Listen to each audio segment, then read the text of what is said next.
अब तक भारत अपने संयम और संकल्प से कोरोना वायरस के सामने एक दीवार बनकर खड़ा रहा, लेकिन इस दीवार को पिछले कुछ दिनों में एक दूषित सोच के वायरस ने कमजोर कर दिया। और ये सोच तबलीगी जमात के लोगों की है।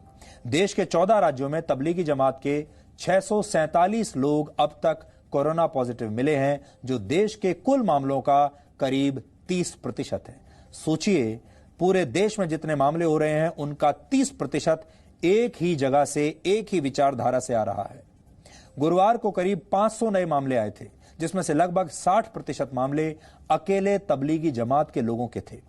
दिल्ली में कोरोना संक्रमण के मामले अब 384 हो गए हैं, जिसमें से 259 मामले तबलीगी जमात के निजामुद्दीन मरकज के लोगों के हैं। एक तो इन लोगों ने देश के सामने नई मुश्किलें खड़ी की, ऊपर से ये लोग अब खुद को छुपा रहे हैं, भाग रहे हैं। लेकिन जब इनकी पहचान करके इन्हें अस्पतालों और क्वारंटीन सेंटर्स में रखा गया तो ये ऐसी हरकतें कर रहे हैं जिस पर पूरे देश में गुस्सा है। गाजियाबाद में इन लोगों की हरकतों को पूरे देश ने सुना। दिल्ली के निजामुद्दीन मरकज से लाए गए 6 लोग गाजियाबाद के एक अस्पताल में रखे गए। अस्पताल में ये मेडिकल स्टाफ से दुर्व्यवहार कर रहे थे। कपड़े बदलने के लिए वार्ड में बाथरूम बनाए हैं, लेकिन वो नर्सों की मौजूदगी में ही कपड़े बदलते रहे और नर्सों के साथ उन्होंने बहुत बदतमीजी की। आखिरकार अस्पताल प्रशासन ने तंग आकर शिकायत की। इन्हें दूसरी जगह क्वारंटीन सेंटर में शिफ्ट किया गया। आज उत्तर प्रदेश के मुख्यमंत्री योगी आदित्यनाथ ने कहा है कि ऐसी हरकतें बर्दाश्त नहीं की जाएंगी और इन पर नेशनल सिक्योरिटी एक्ट लगेगा। अब इन जमातियों के इलाज के लिए कोई महिला स्वास्थ्य कर्मचारी वहां पर नहीं जाएगी, सिर्फ पुरुष स्टाफ ही इनकी देखरेख करेंगे। शुरू से ही थोड़ा सा इनका बिहेवियर नर्सिस के साथ में, हमारे पैरामेडिकल स्टाफ के साथ में, डॉक्टर्स के साथ में भी थोड़ा सा कोऑपरेटिव नहीं था। इसके बाद में थोड़ा सा इनका मिसबिहेवियर रहा है। उसके प्रति जो है हमारी स्टाफ नर्सिस का थोड़ा सा ऐसा ही हमें कंप्लेंट किया उन्होंने। तो जब उन्होंने थोड़ा सा ये कहा कि साहब हम नहीं कर पाएंगे इस तरीके से, तो हमने उनसे उनकी जो वो थी कंप्लेंट, हमने उनसे रिटन में मांगा, उसको हमने फॉरवर्ड कर दिया। स्टार्टिंग से ही इनकी कोऑपरेटिव नहीं थी। मैंने भी समझाया था, एक बार प्यार से समझाया था, लेकिन वो थोड़ा सा पता नहीं किस तरीके की जो भी उनकी इंटेंशन रही होगी। आपको ये भी याद होगा कि कैसे तबलीगी जमात के लोगों ने तुगलकाबाद में रेलवे के क्वारंटीन सेंटर में भी ऐसे ही दुर्व्यवहार किया था और वहां ये डॉक्टर्स पर थूक रहे थे, अभद्र हरकतें कर रहे थे, अपशब्द कह रहे थे। और तुगलकाबाद सेंटर के चश्मदीदों ने आज इनकी हरकतों के बारे में बताया भी है। 12 बजे की बात है, 3 डीटीसी की बसेज आई थी ग्रीन वाली, और एग्जैक्टली मेरा घर ये है और यहाँ पे बस खड़ी थी और उसमें से लोग स्पिट कर रहे थे नॉन स्टॉप आफ्टर 5-10 मिनट्स। और उसमें उसके बाद एक one of the people who were sitting inside, वो ऊपर आया, जो वेंटिलेटर की जगह होती है वहां से निकल के, और वो थोड़ा सा मिसबिहेव करने लग गया था ड्राइवर के साथ कि हमें जाना है, हमें यहाँ से निकालिए। डर तो खैर बहुत लग रहा था उन लोगों को देख के। वो खांस रहे थे बार बार और 4 बसें थी। वो चिल्ला रहा था कि यहाँ पे जानवर रहते हैं, हम कोरोना वाले नहीं हैं। तो वो ड्राइवर्स के ऊपर चिल्ला रहे थे कि हमारी बसें या जहाँ लेके आए हो तो वहाँ ले जाइए हमें, करते हम ऐसे वैसे नहीं है, हम इनको खरीद लेंगे। ये तक उन्होंने बोला कि हम ऐसे वैसे नहीं है, जहाँ हमें लेके आए हैं जल्दी लेके चलिए। अब आप अंदाजा लगाइए कि इतना जहर इन लोगों में कहां से भरा है, इतनी नफरत भारत के प्रति इन लोगों में कहां से आ रही है। और आपने लगातार सोशल मीडिया में देखा होगा कि एक वर्ग, एक खास विचारधारा के लोग ऐसे हैं जो लगातार ये कह रहे हैं कि वो ये चाहते हैं कि भारत में कोरोना वायरस फैल जाए, और ये वो काम करके रहेंगे। और इस पूरे मामले को उन्होंने धर्म से जोड़ दिया है।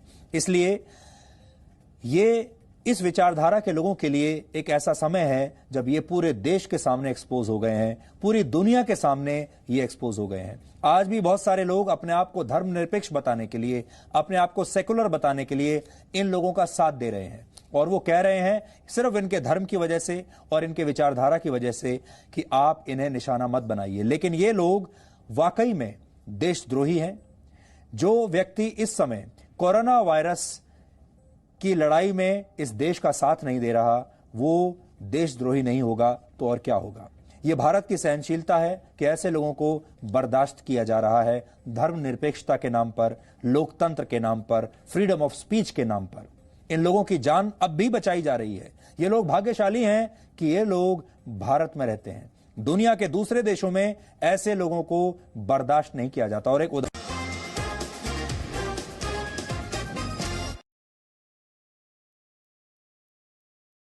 अब हम आपको जिहाद और इस्लाम का वो सही अर्थ दिखाना चाहते हैं जिससे हमारे देश के मुसलमानों को और आप सबको हमेशा दूर रखा गया है। दुनिया का कोई भी धर्म हिंसा को बढ़ावा नहीं देता, इस्लाम भी नहीं देता। इसलिए किसी भी मजहब के बारे में किसी नतीजे पर पहुंचने से पहले हमें उसके सिद्धांतों के बारे में जरूर पता होना चाहिए। इस्लाम ने हर मुसलमान के लिए कुछ खास कर्तव्य बनाए हैं।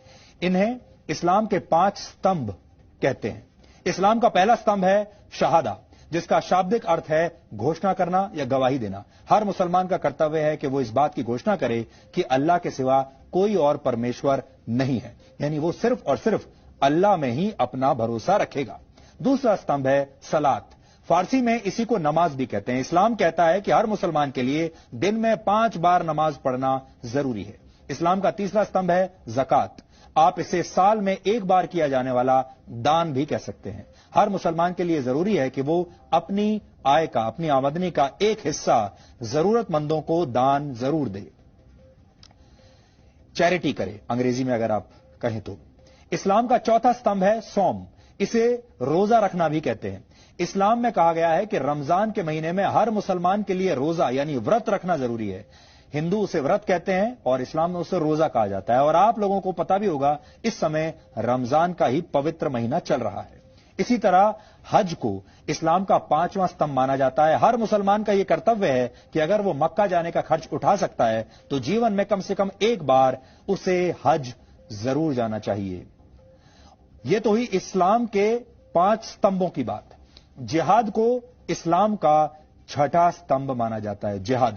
जिहाद का शाब्दिक अर्थ है पवित्र युद्ध, लेकिन जिहाद की परिभाषा को हमेशा गलत तरीके से पेश किया गया है। इस पवित्र युद्ध को धर्म युद्ध बताकर दुनिया भर में इसका गलत इस्तेमाल होता है। आतंकवादी हिंसा और दहशत फैलाते हैं और खुद को जिहादी कहते हैं। कट्टरता को जिहाद बताकर कट्टरपंथी अपने काम को सही ठहराते हैं।